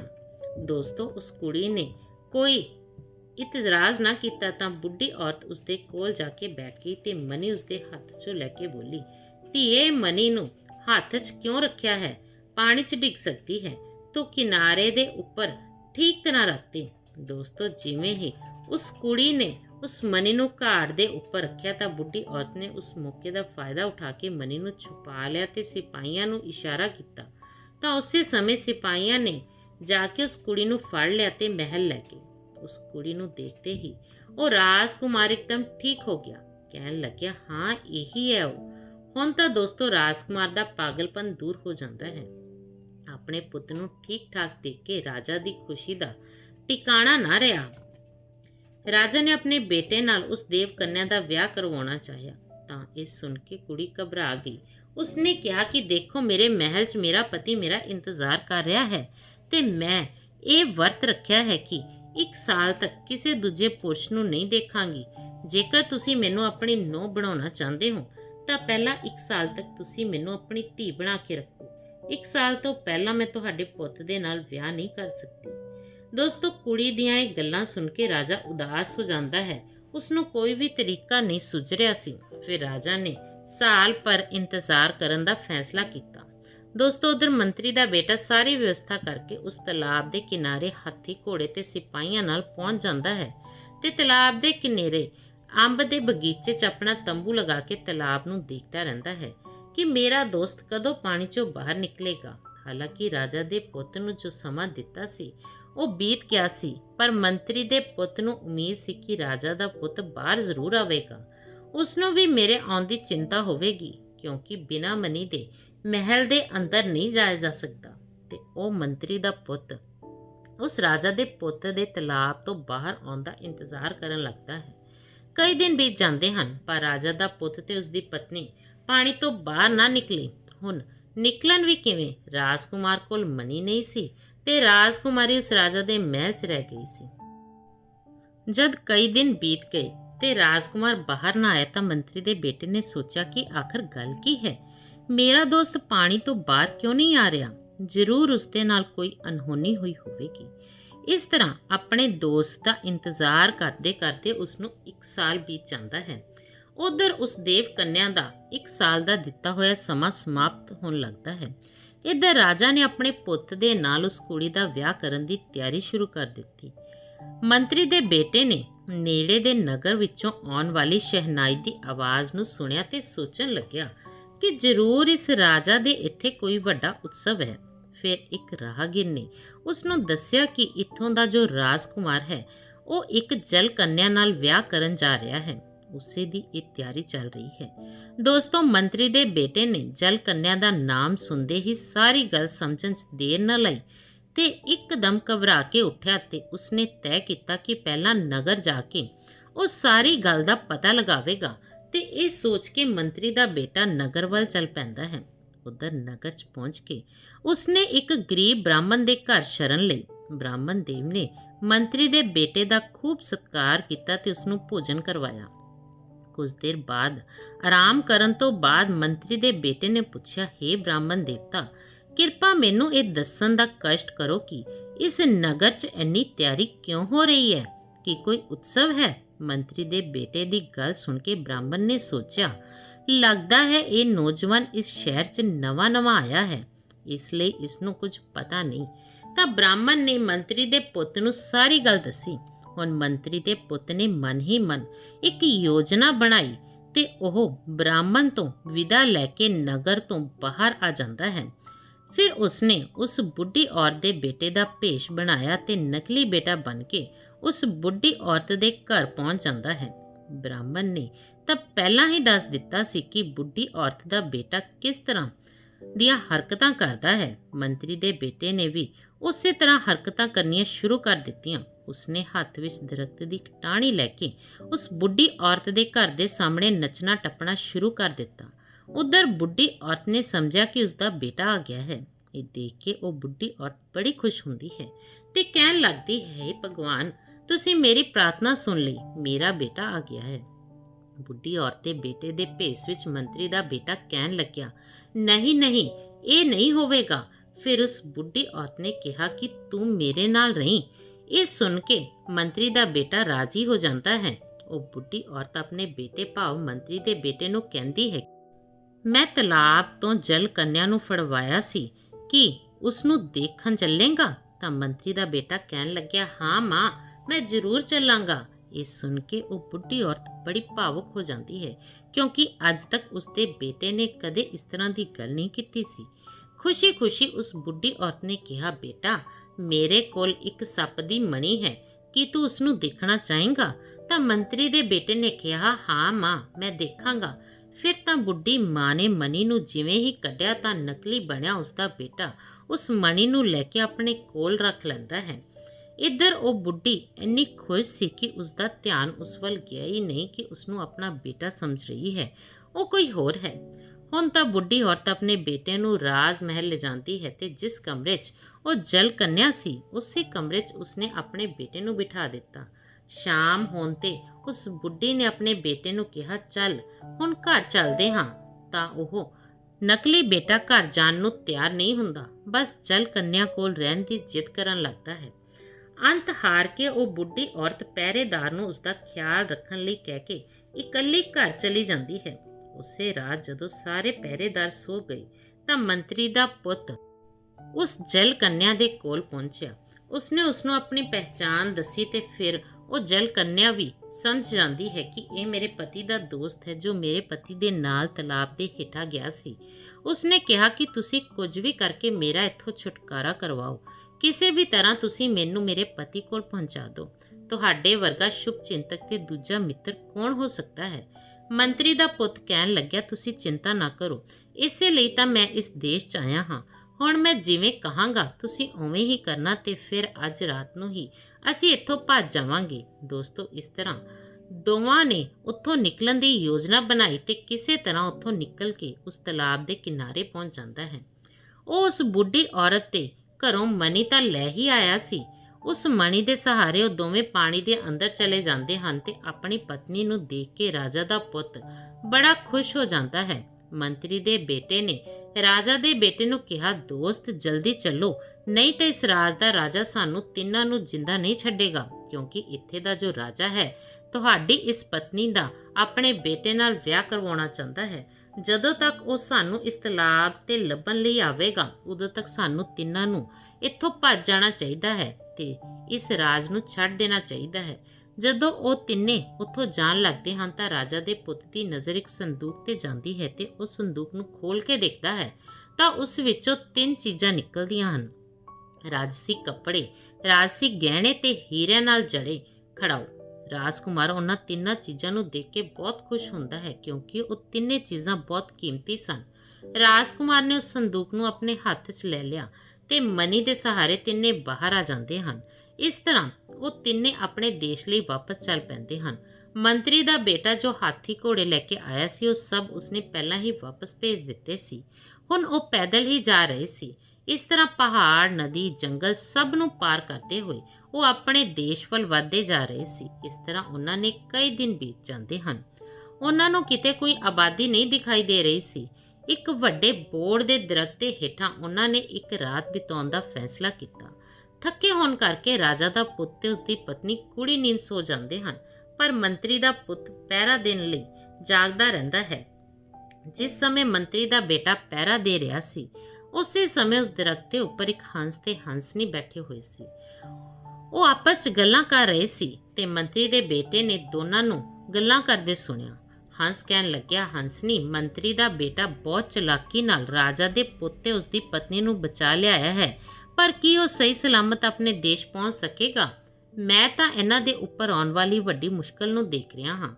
ਹੰਸਣੀ ਨੇ ਪੁੱਛ ਲਿਆ, ਇਹਨਾਂ ਦੇ ਉੱਪਰ ਕਿਹੜੀ ਵੱਡੀ ਮੁਸ਼ਕਲ ਆਉਣ ਵਾਲੀ ਹੈ? ਤਾਂ ਹੰਸ ਕਹਿੰਦਾ ਹੈ, ਰਾਜਾ ਦੇ ਪੁੱਤ ਨੂੰ ਲੈਣ ਲਈ ਰਾਜਾ ਹਾਥੀ ਭੇਜੇਗਾ, ਪਰ ਰਾਜਾ ਦਾ ਪੁੱਤ ਉਸ ਹਾਥੀ ਤੇ ਚੜ੍ਹਦੇ ਹੀ ਡਿੱਗ ਕੇ ਮਰ ਜਾਵੇਗਾ। ਤਾਂ ਹੰਸਣੀ ਨੇ ਕਿਹਾ, ਜੇਕਰ ਕੋਈ ਰਾਜਾ ਦੇ ਪੁੱਤ ਨੂੰ ਹਾਥੀ ਤੋਂ ਚੜ੍ਹਨ ਤੋਂ ਰੋਕ ਦੇਵੇ ਤਾਂ ਕੀ ਹੋਵੇਗਾ?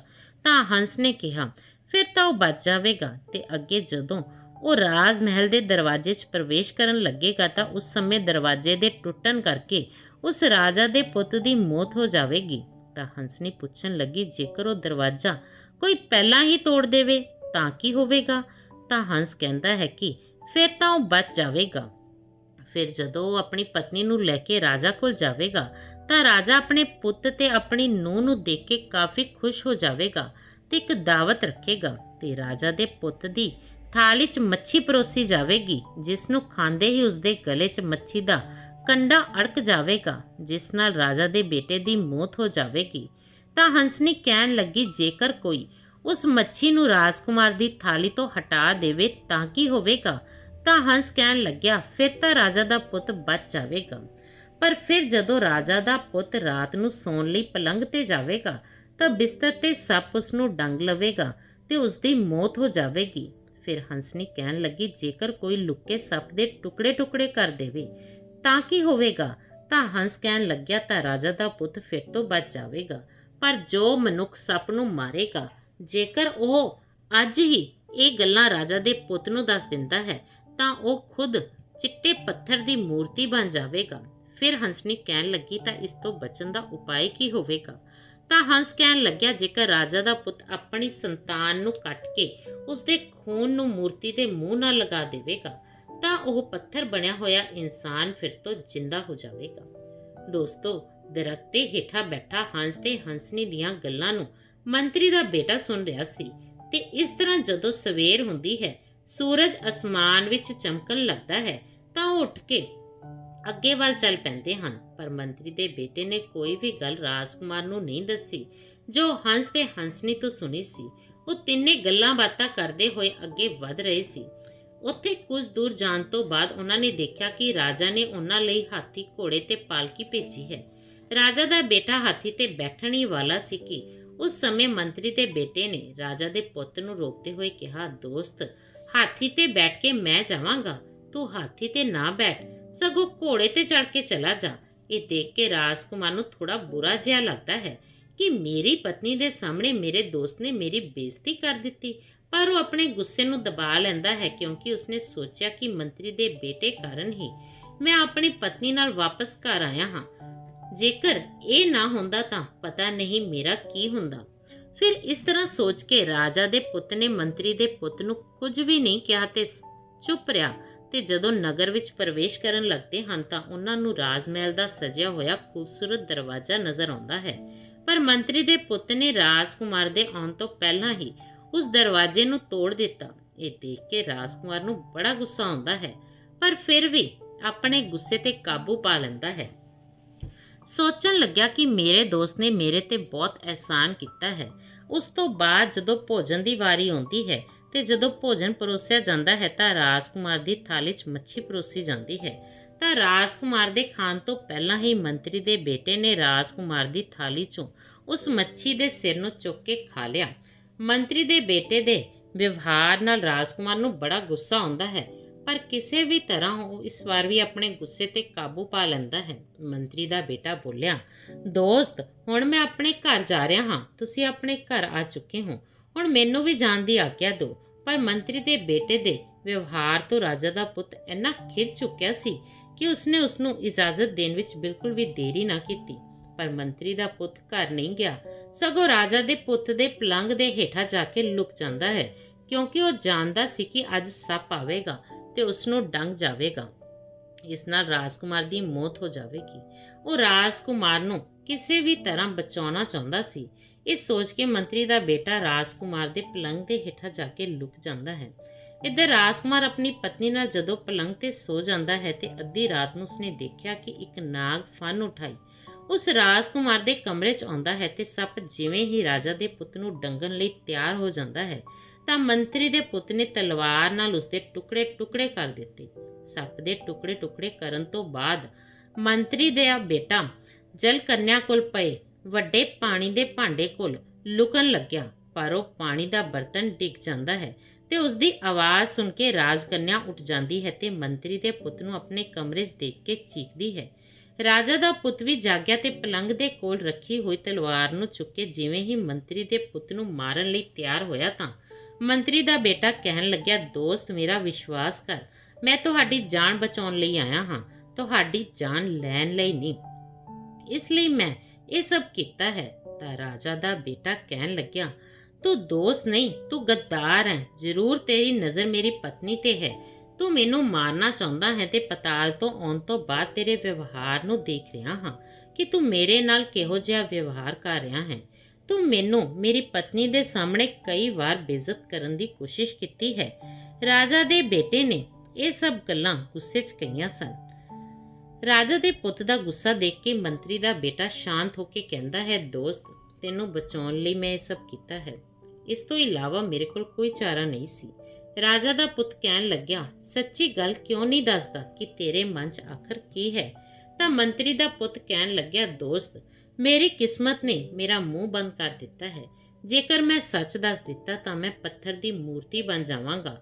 ਫਿਰ ਜੇਕਰ ਤੂੰ ਮੈਨੂੰ ਬਚਾਉਣਾ ਚਾਹੇਂਗਾ ਤਾਂ ਤੈਨੂੰ ਆਪਣੀ ਪਹਿਲੀ ਔਲਾਦ ਦੀ ਬਲੀ ਚੜਾਉਣੀ ਪਵੇਗੀ ਤੇ ਉਸਦੇ ਖੂਨ ਨਾਲ ਮੇਰਾ ਇਸ਼ਨਾਨ ਕਰਵਾਉਣਾ ਹੋਵੇਗਾ, ਤਾਂ ਹੀ ਮੈਂ ਵਾਪਸ ਜ਼ਿੰਦਾ ਹੋ ਸਕਾਂਗਾ। ਮੰਤਰੀ ਦੇ ਬੇਟੇ ਦੀ ਗੱਲ ਸੁਣ ਕੇ ਰਾਜਾ ਦੇ ਪੁੱਤ ਦਾ ਗੁੱਸਾ ਸ਼ਾਂਤ ਨਹੀਂ ਹੁੰਦਾ ਤਾਂ ਉਸਨੇ ਕਿਹਾ, ਮੈਨੂੰ ਬੇਵਕੂਫ ਨਾ ਸਮਝ, ਘੁਮਾ ਫਿਰਾ ਕੇ ਗੱਲਾਂ ਨਾ ਕਰ, ਇਸ ਨਾਲ ਕੋਈ ਲਾਭ ਨਹੀਂ ਹੋਵੇਗਾ। ਸੱਚ ਕੀ ਹੈ ਇਹ ਮੈਨੂੰ ਦੱਸਣਾ ਹੀ ਹੋਵੇਗਾ। ਹੁਣ ਦੁਖੀ ਹੋ ਕੇ ਮੰਤਰੀ ਦੇ ਬੇਟੇ ਨੇ ਹੰਸ ਤੇ ਹੰਸਨੀ ਦੁਆਰਾ ਜੋ ਗੱਲਾਂ ਸੁਣੀਆਂ ਸੀ ਉਹ ਸਾਰੀਆਂ ਰਾਜਕੁਮਾਰ ਨੂੰ ਦੱਸ ਦਿੱਤੀਆਂ ਤੇ ਇਹ ਰਹੱਸ ਰਾਜਕੁਮਾਰ ਨੂੰ ਦੱਸਣ ਤੋਂ ਬਾਅਦ ਮੰਤਰੀ ਦਾ ਬੇਟਾ ਸਫੇਦ ਪੱਥਰ ਦੀ ਮੂਰਤੀ ਵਿੱਚ ਬਦਲ ਜਾਂਦਾ ਹੈ। ਹੁਣ ਆਪਣੇ ਦੋਸਤ ਨੂੰ ਪੱਥਰ ਦੇ ਰੂਪ ਵਿੱਚ ਦੇਖ ਕੇ ਰਾਜਕੁਮਾਰ ਨੂੰ ਬੜਾ ਪਛਤਾਵਾ ਹੁੰਦਾ ਹੈ ਤੇ ਸੋਚਦਾ ਹੈ ਕਿ ਮੈਂ ਇਹ ਕੀ ਕਰ ਦਿੱਤਾ, ਮੈਂ ਆਪਣੇ ਦੋਸਤ ਨੂੰ ਗਵਾ ਦਿੱਤਾ ਹੈ। ਹੁਣ ਉਹ ਰਾਜਕੁਮਾਰ ਹਰ ਸਮੇਂ ਦੁਖੀ ਰਹਿਣ ਲੱਗਦਾ ਹੈ। ਕੁਝ ਮਹੀਨੇ ਬਾਅਦ ਰਾਜਕੁਮਾਰ ਦੇ ਘਰ ਇੱਕ ਪੁੱਤ ਦਾ ਜਨਮ ਹੁੰਦਾ ਹੈ। ਆਪਣੇ ਪੁੱਤ ਨੂੰ ਦੇਖ ਕੇ ਉਹ ਬਹੁਤ ਖੁਸ਼ ਹੁੰਦਾ ਹੈ, ਪਰ ਕਮਰੇ ਵਿੱਚ ਇੱਕ ਕੋਨੇ 'ਚ ਰੱਖੀ ਮੂਰਤੀ ਨੂੰ ਦੇਖ ਕੇ ਰਾਜਾ ਦੇ ਪੁੱਤ ਦਾ ਦਿਲ ਬੈਠਣ ਲੱਗਦਾ ਹੈ ਕਿ ਮੈਂ ਆਪਣੀ ਮੂਰਖਤਾ ਕਾਰਨ ਆਪਣੇ ਦੋਸਤ ਦਾ ਵਿਸ਼ਵਾਸ ਨਹੀਂ ਕੀਤਾ ਤੇ ਸੋਚਦਾ ਹਾਂ ਕਿ ਜਦ ਤੱਕ ਮੈਂ ਉਸ ਨੂੰ ਜਿੰਦਾ ਨਹੀਂ ਕਰ ਦੇਵਾਂਗਾ ਤਦ ਤੱਕ ਮੇਰੀ ਆਤਮਾ ਨੂੰ ਸ਼ਾਂਤੀ ਨਹੀਂ ਮਿਲੇਗੀ। ਰਾਜਕੁਮਾਰ ਨੇ ਆਪਣੀ ਪਤਨੀ ਨਾਲ ਆਪਣੇ ਦੋਸਤ ਨੂੰ ਜਿੰਦਾ ਕਰਨ ਦੀ ਗੱਲ ਸਾਂਝੀ ਕੀਤੀ, ਪਰ ਆਪਣੇ ਬੇਟੇ ਦੀ ਬਲੀ ਚੜਾਉਣ ਦੀ ਗੱਲ ਸੋਚ ਕੇ ਉਸ ਦੀ ਰੂਹ ਕੰਬ ਗਈ। ਫਿਰ ਉਹ ਆਪਣੇ ਪੁੱਤ ਦੀ ਬਲੀ ਚੜਾਉਣ ਦਾ ਵਿਚਾਰ ਤਿਆਗ ਦਿੰਦਾ ਹੈ। ਇੱਕ ਦਿਨ ਰਾਜਾ ਦੇ ਪੁੱਤ ਨੇ ਸੰਦੂਕ 'ਚ ਰੱਖੇ ਹੋਏ ਉਹ ਰਾਜਸੀ ਕੱਪੜੇ, ਰਾਜਸੀ ਗਹਿਣੇ ਤੇ ਉਹ ਹੀਰੇ ਜੜੇ ਖੜਾਊ ਧਾਰਨ ਕੀਤੇ। ਜਿਵੇਂ ਹੀ ਰਾਜਾ ਦੇ ਪੁੱਤ ਨੇ ਉਹ ਤਿੰਨੇ ਚੀਜ਼ਾਂ ਪਾਈਆਂ, ਉਵੇਂ ਹੀ ਰਾਜਾ ਦਾ ਪੁੱਤ ਪਾਗਲ ਜਿਹਾ ਹੋ ਜਾਂਦਾ ਹੈ ਤੇ ਇੱਕਦਮ ਬਿਮਾਰ ਪੈ ਜਾਂਦਾ ਹੈ। ਉਸਦਾ ਮਾਨਸਿਕ ਸੰਤੁਲਨ ਖੋ ਜਾਂਦਾ ਹੈ। ਕਿਸੇ ਤਰ੍ਹਾਂ ਉਸਦੀ ਪਤਨੀ ਜਲ ਕੰਨਿਆ ਨੇ ਰਾਜਕੁਮਾਰ ਨੂੰ ਸੰਭਾਲਿਆ ਤਾਂ ਉਸਨੂੰ ਆਪਣੇ ਦੋਸਤ ਉਸ ਮੰਤਰੀ ਪੁੱਤ ਦੀ ਯਾਦ ਆਉਂਦੀ ਹੈ। ਫਿਰ ਰਾਜਾ ਦੇ ਪੁੱਤ ਨੇ ਮੰਤਰੀ ਦੇ ਪੁੱਤ ਨੂੰ ਬਚਾਉਣ ਲਈ ਆਪਣੇ ਪੁੱਤ ਦਾ ਬਲੀਦਾਨ ਦਿੱਤਾ ਤੇ ਉਸਦੇ ਖੂਨ ਨਾਲ ਸਫੇਦ ਪੱਥਰ ਦੀ ਮੂਰਤੀ ਨੂੰ ਨਵਾਇਆ। ਜਿਵੇਂ ਹੀ ਮੂਰਤੀ ਨੂੰ ਨਵਾਇਆ ਗਿਆ ਤਾਂ ਮੰਤਰੀ ਦਾ ਬੇਟਾ ਜਿੰਦਾ ਹੋ ਜਾਂਦਾ ਹੈ ਤੇ ਫਿਰ ਰਾਜਕੁਮਾਰ ਦੇ ਬੱਚੇ ਦਾ ਕਟਿਆ ਹੋਇਆ ਸਿਰ ਤੇ ਰਾਜਾ ਦੇ ਪੁੱਤ ਦੀ ਹਾਲਤ ਦੇਖ ਕੇ ਮੰਤਰੀ ਦਾ ਬੇਟਾ ਬਹੁਤ ਦੁਖੀ ਹੁੰਦਾ ਹੈ। ਸੋਚਣ ਲੱਗਿਆ ਕਿ ਮੇਰੇ ਦੋਸਤ ਨੇ ਮੈਨੂੰ ਠੀਕ ਕਰਨ ਲਈ ਆਪਣੇ ਪੁੱਤ ਦੀ ਬਲੀ ਦੇ ਦਿੱਤੀ। ਮੈਨੂੰ ਵੀ ਆਪਣੇ ਦੋਸਤ ਦੇ ਬੱਚੇ ਨੂੰ ਜ਼ਿੰਦਾ ਕਰਕੇ ਉਸਦੀਆਂ ਸਾਰੀਆਂ ਖੁਸ਼ੀਆਂ ਉਸ ਨੂੰ ਵਾਪਸ ਕਰਨੀਆਂ ਚਾਹੀਦੀਆਂ ਹਨ। ਮੰਤਰੀ ਦੇ ਬੇਟੇ ਨੇ ਜਦੋਂ ਇਹ ਸਭ ਦੇਖਿਆ ਤਾਂ ਉਸ ਤੋਂ ਰਿਹਾ ਨਾ ਗਿਆ ਤਾਂ ਉਹ ਮਨ ਵਿੱਚ ਸੋਚਣ ਲੱਗਿਆ ਕਿ ਮੇਰੀ ਪਤਨੀ ਨੂੰ ਦੈਵੀ ਸ਼ਕਤੀਆਂ ਪ੍ਰਾਪਤ ਹਨ। ਇਸ ਤਰ੍ਹਾਂ ਸੋਚ ਕੇ ਮੰਤਰੀ ਦਾ ਬੇਟਾ ਰਾਜਾ ਦੇ ਪੁੱਤ ਤੇ ਉਸਦੇ ਬੇਟੇ ਦੇ ਸਰੀਰ ਨੂੰ ਆਪਣੀ ਪਤਨੀ ਕੋਲ ਲੈ ਜਾਂਦਾ ਹੈ। ਮੰਤਰੀ ਦੇ ਬੇਟੇ ਦੀ ਪਤਨੀ ਨੇ ਦੇਵੀ ਯੱਗ ਕੀਤਾ ਤੇ ਦੇਵੀ ਮਾਤਾ ਨੂੰ ਖੁਸ਼ ਕੀਤਾ। ਦੇਵੀ ਦੀ ਕਿਰਪਾ ਨਾਲ ਰਾਜਾ ਦਾ ਪੁੱਤ ਵੀ ਠੀਕ ਹੋ ਜਾਂਦਾ ਹੈ ਤੇ ਉਸਦਾ ਪੋਤਾ ਵੀ। ਇੱਧਰ ਉਹ ਨਾਗ ਆਪਣੀ ਪਤਨੀ ਨਾਗਿਨ ਨੂੰ ਕਹਿੰਦਾ ਹੈ ਕਿ ਤੈਨੂੰ ਪਤਾ ਹੈ ਕਿ ਰਾਜਾ ਦਾ ਪੁੱਤ ਬਿਮਾਰ ਕਿਉਂ ਹੋਇਆ ਸੀ?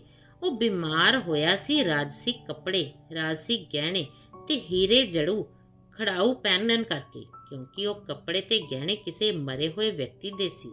ਸਾਨੂੰ ਕਦੇ ਵੀ ਮਰੇ ਹੋਏ ਇਨਸਾਨ ਦੀਆਂ ਚੀਜ਼ਾਂ ਕਦੇ ਨਹੀਂ ਪਾਉਣੀਆਂ ਚਾਹੀਦੀਆਂ, ਨਾ ਹੀ ਉਸ ਦਾ ਉਪਯੋਗ ਕਰਨਾ ਚਾਹੀਦਾ ਹੈ, ਨਹੀਂ ਤਾਂ ਉਸ ਦਾ ਪ੍ਰਯੋਗ ਕਰਨ ਵਾਲੇ ਦਾ ਜੀਵਨ ਤਬਾਹ ਹੋ ਜਾਂਦਾ ਹੈ।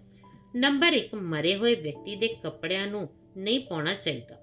ਇਸ ਤਰ੍ਹਾਂ ਕਰਨ ਨਾਲ ਮਰੇ ਹੋਏ ਵਿਅਕਤੀ ਦੀ ਆਤਮਾ ਉਸ ਵਿਅਕਤੀ ਨਾਲ ਜੁੜ ਜਾਂਦੀ ਹੈ ਜੋ ਇਹਨਾਂ ਦਾ ਇਸਤੇਮਾਲ ਕਰਦਾ ਹੈ। ਨਾਲ ਹੀ ਮਰੇ ਹੋਏ ਵਿਅਕਤੀ ਦੀਆਂ ਯਾਦਾਂ ਉਸ ਵਿਅਕਤੀ ਨੂੰ ਸਤਾਉਣ ਲੱਗਦੀਆਂ ਹਨ, ਜਿਸ ਨਾਲ ਉਸ ਨੂੰ ਮਾਨਸਿਕ ਤੇ ਸਰੀਰਕ ਰੂਪ ਨਾਲ ਕਮਜ਼ੋਰੀ ਹੋ ਜਾਂਦੀ ਹੈ। ਇਸ ਲਈ ਕਦੇ ਵੀ ਮਰੇ ਹੋਏ ਵਿਅਕਤੀ ਦੇ ਕੱਪੜੇ ਭੁੱਲ ਕੇ ਵੀ ਨਹੀਂ ਪਾਉਣੇ ਚਾਹੀਦੇ। ਨੰਬਰ 2, ਮਰੇ ਹੋਏ ਵਿਅਕਤੀ ਦੇ ਗਹਿਣਿਆਂ ਨੂੰ ਕਦੇ ਵੀ ਨਹੀਂ ਪਾਉਣਾ ਚਾਹੀਦਾ। ਜਦੋਂ ਮਰੇ ਹੋਏ ਵਿਅਕਤੀ ਦੇ ਗਹਿਣੇ ਕੋਈ ਦੂਸਰਾ ਪਾ ਲੈਂਦਾ ਹੈ ਤਾਂ ਉਸਦੀ ਆਤਮਾ ਅਸਹਿਜ ਮਹਿਸੂਸ ਕਰਨ ਲੱਗਦੀ ਹੈ ਤੇ ਆਤਮਾ ਮੋਕਸ਼ ਦੇ ਰਾਹ ਤੇ ਨਾ ਜਾ ਕੇ ਮ੍ਰਿਤ ਲੋਕ 'ਚ ਆਪਣੇ ਪਰਿਵਾਰ ਵਾਲਿਆਂ ਨੂੰ ਪਰੇਸ਼ਾਨ ਕਰਦੀ ਹੈ।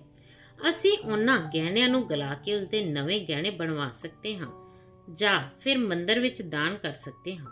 ਨੰਬਰ 3 ਹੈ ਹੱਥ ਜਾਂ ਪੈਰ ਵਿੱਚ ਪਾਈ ਜਾਣ ਵਾਲੀ ਵਸਤੂ, ਜਿਵੇਂ ਕਿ ਕੋਈ ਘੜੀ, ਕੜਾ, ਜਿਸ ਨਾਲ ਉਸਨੂੰ ਰਾਤ ਨੂੰ ਡਰਾਵਨੇ ਸੁਪਨੇ ਆਉਣ ਲੱਗਦੇ ਹਨ। ਇਸ ਲਈ ਕਦੇ ਵੀ ਕਿਸੇ ਵੀ ਔਰਤ ਜਾਂ ਮਰਦ ਨੂੰ ਕਿਸੇ ਵੀ ਮਰੇ ਹੋਏ ਵਿਅਕਤੀ ਦੀਆਂ ਇਹ 3 ਚੀਜ਼ਾਂ ਭੁੱਲ ਕੇ ਵੀ ਨਹੀਂ ਪਾਉਣੀਆਂ ਚਾਹੀਦੀਆਂ। ਨਾਲ ਹੀ ਚਾਹੇ ਕੋਈ ਕਿੰਨਾ ਵੀ ਬੁਰਾ ਵਿਵਹਾਰ ਕਰੇ, ਪਰ ਇਹਨਾਂ 3 ਲੋਕਾਂ ਤੇ ਕਦੇ ਸ਼ੱਕ ਨਹੀਂ ਕਰਨਾ ਚਾਹੀਦਾ, ਨਹੀਂ ਤਾਂ ਜ਼ਿੰਦਗੀ ਭਰ ਰੋਵੋਗੇ, ਕੋਈ ਚੁੱਪ ਕਰਾਉਣ ਵਾਲਾ ਵੀ ਨਹੀਂ ਮਿਲੇਗਾ। ਨੰਬਰ 1, ਜੋ ਲੋਕ ਕਿਸੇ ਵੀ ਚੀਜ਼ ਪ੍ਰਤੀ ਲਾਲਚ ਦੀ ਭਾਵਨਾ ਨਹੀਂ ਰੱਖਦੇ, ਉਹ ਕਦੇ ਕਿਸੇ ਨੂੰ ਧੋਖਾ ਨਹੀਂ ਦੇ ਸਕਦੇ।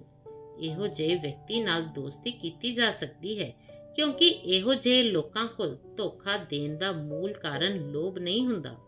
ਛਲ, ਫਰੇਬ, ਧੋਖੇ ਵਰਗੀਆਂ ਚੀਜ਼ਾਂ ਉੱਥੇ ਹੁੰਦੀਆਂ ਹਨ ਜਿੱਥੇ ਕੋਈ ਸਵਾਰਥ ਹੁੰਦਾ ਹੈ। ਨੰਬਰ 2, ਵਫਾਦਾਰ ਦੋਸਤ, ਜੋ ਬਿਨਾਂ ਕਿਸੇ ਸਵਾਰਥ ਦੇ ਤੁਹਾਡੇ ਹਿੱਤ ਦਾ ਸੋਚਦਾ ਹੋਵੇ, ਬਿਨਾਂ ਕਿਸੇ ਲੋਭ ਲਾਲਚ ਦੇ ਤੁਹਾਡੀ ਮਦਦ ਕਰਦਾ ਹੋਵੇ, ਜਿਸ ਨੂੰ ਤੁਹਾਡੀ ਤੇ ਤੁਹਾਡੇ ਪਰਿਵਾਰ ਦੀ ਫਿਕਰ ਹੋਵੇ, ਇਹੋ ਜਿਹੇ ਲੋਕਾਂ ਤੇ ਕਦੇ ਵੀ ਸ਼ੱਕ ਨਹੀਂ ਕਰਨਾ ਚਾਹੀਦਾ। ਨੰਬਰ 3, ਜੋ ਲੋਕ ਪਿੱਠ ਪਿੱਛੇ ਵੀ ਤੁਹਾਡਾ ਚੰਗਾ ਸੋਚਦੇ ਹਨ, ਸੱਚ ਬੋਲਦੇ ਹਨ, ਭਲੇ ਹੀ ਤੁਹਾਨੂੰ ਬੁਰਾ ਲੱਗਦਾ ਹੋਵੇ, ਇਹੋ ਜਿਹੇ ਲੋਕਾਂ ਤੇ ਵੀ ਸ਼ੱਕ ਨਹੀਂ ਕਰਨਾ ਚਾਹੀਦਾ, ਕਿਉਂਕਿ ਇਹੋ ਜਿਹੇ ਲੋਕ ਦਿਲ ਦੇ ਸਾਫ਼ ਹੁੰਦੇ ਹਨ, ਕਿਉਂਕਿ ਇਹੋ ਜਿਹੇ ਲੋਕ ਜ਼ਿੰਦਗੀ ਵਿੱਚ ਕਿਸੇ ਦਾ ਵੀ ਬੁਰਾ ਨਹੀਂ ਕਰਦੇ। ਦੋਸਤੋ, ਉਮੀਦ ਕਰਦੇ ਹਾਂ ਤੁਹਾਨੂੰ ਇਹ ਕਹਾਣੀ ਪਸੰਦ ਆਈ ਹੋਵੇਗੀ। ਦੋਸਤੋ, ਜੇਕਰ ਕਹਾਣੀ ਪਸੰਦ ਆਈ ਤਾਂ ਸਾਨੂੰ ਕਮੈਂਟ ਬਾਕਸ ਵਿੱਚ ਜ਼ਰੂਰ ਦੱਸਣਾ ਤੇ ਇਸ ਵੀਡੀਓ ਨੂੰ ਵੱਧ ਤੋਂ ਵੱਧ ਲਾਈਕ ਤੇ ਸ਼ੇਅਰ ਜ਼ਰੂਰ ਕਰਨਾ। ਮਿਲਦੇ ਹਾਂ ਅਗਲੀ ਵੀਡੀਓ 'ਚ ਕਿਸੇ ਹੋਰ ਨਵੀਂ ਕਹਾਣੀ ਦੇ ਨਾਲ। ਤਦ ਤੱਕ ਲਈ ਆਪਣਾ ਤੇ ਆਪਣੇ ਪਰਿਵਾਰ ਦਾ ਖਿਆਲ ਰੱਖਣਾ ਤੇ ਹਮੇਸ਼ਾ ਮੁਸਕਰਾਉਂਦੇ ਰਹਿਣਾ। ਧੰਨਵਾਦ।